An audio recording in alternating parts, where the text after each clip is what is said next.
Hi, good evening, everyone. My name is JB. At Microsoft, I run the Visual Studio tools for Unity experience. Does this have a problem with my French accent? No? Oh. All right. My apologies in advance if it doesn't translate everything that I mean to say. Anyways, at Microsoft, I run the tools for Unity experience, where I've been working for many years now on bridging Unity and Visual Studio.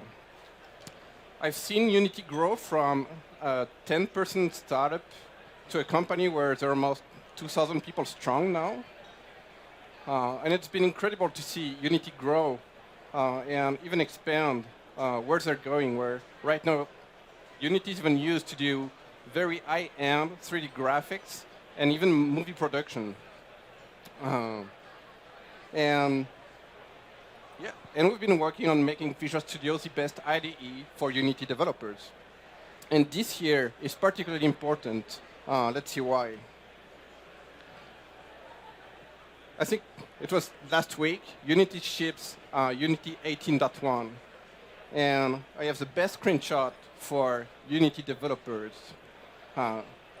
Finally, after years and years, Unity finally updated the scripting stack.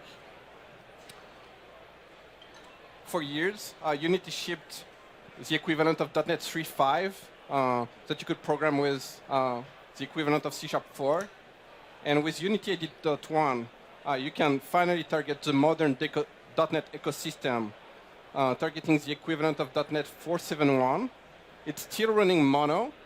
Yep. Excuse me, let me fix your microphone. All right. Sorry about that. Okay, I'm sorry.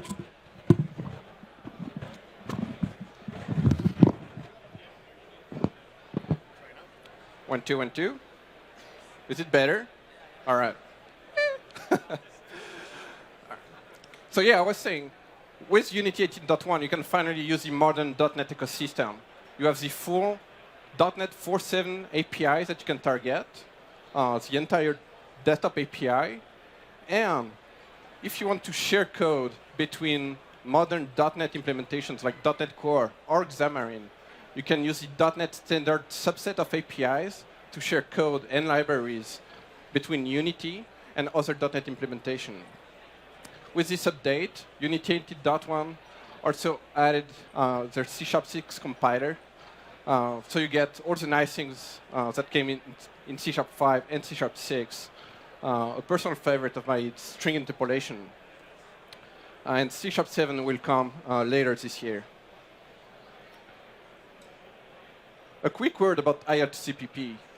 For those of you that don't know, IL2CPP is the .NET runtime that Unity uses when you export a game for target platform, let's say iOS.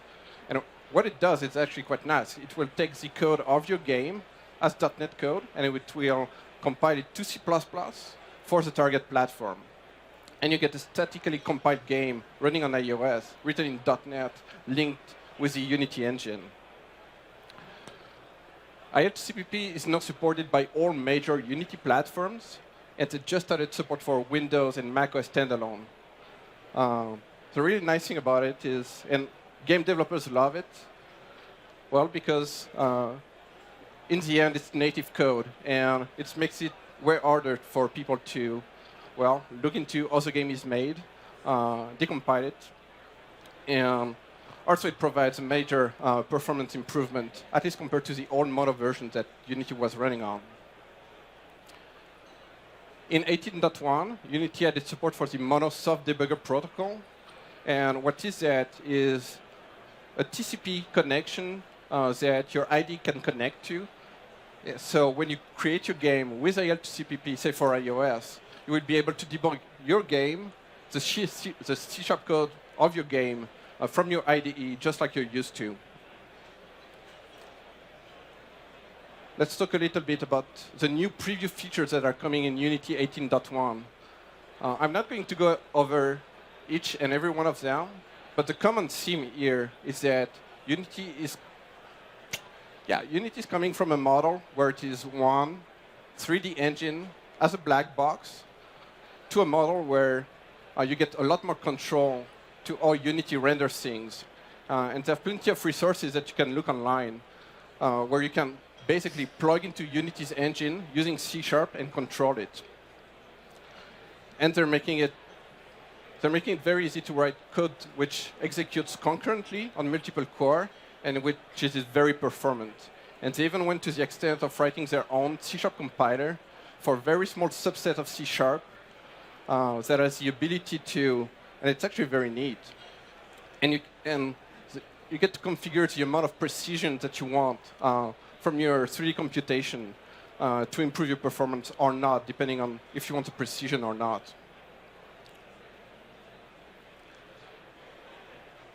Unity also just shipped the first beta of 18.2. And one of the things that it adds, and that we've been waiting on our side for a long time, is support for TLS and SSL in System.NET HTTP. System.NET.HTTP is the command library used to communicate over HTTP in all modern .NET class libraries. And it's finally coming into Unity, meaning that in the end, you'll be able to take any .NET standard 2.0 compliant libraries, even when talking over HTTP, and running it inside Unity. Obviously, something that we're very excited about is the possibility down the line of running the Azure SDKs and giving you the full power of Azure to write your Unity game. And I think Brian and I, in a few weeks, will expand a lot more on this subject.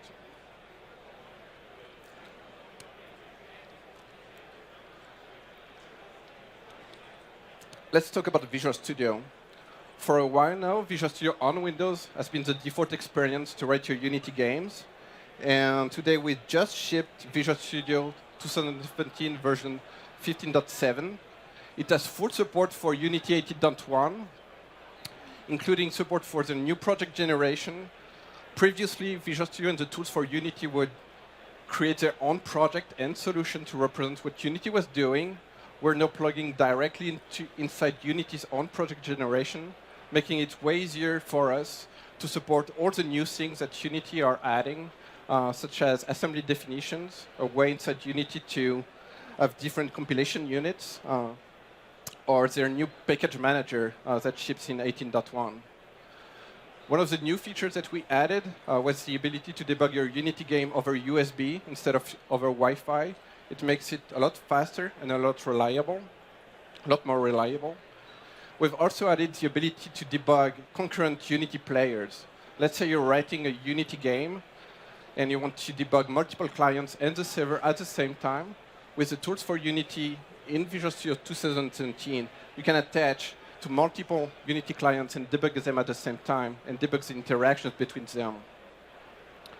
And because Unity has updated the monostack, as I was saying, there's also a lot of small debugging features that we can implement. For instance, the ability to move the statement while debugging.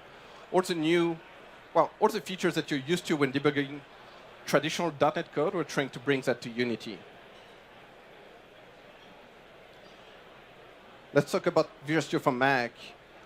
We shipped Visual Studio for Mac first at Build last year. And since last year, we had first-party support for Unity. And in collaboration with Unity, Unity 18.1 will now install by default Visual Studio for Mac on Mac OS. That's something we're really proud. And basically, the way we're working on the tools for Unity is that we have a shared code base, where all the features that we're adding on Windows and on macOS, we try to make them available to both IDEs, such as the debugging Android player over USB. And we're also adding features that are specific to both IDEs, like the Unity Behavior Wizards that is very popular on Windows. We're added to macOS as well, where Unity beginners can select the different Unity messages they want to add in their behaviors. A quick word about what's coming later in 2018.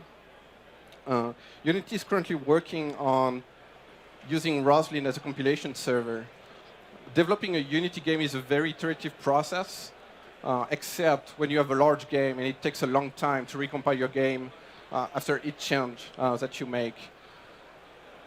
With this, you'll have a much faster iteration time developing Unity, and it will bring you C# 7.2 to write your Unity games. And you can try it today in 18.1 with the experimental package. And yeah, that's all I have for today. If you have any question, feel free to come to me. Thank you.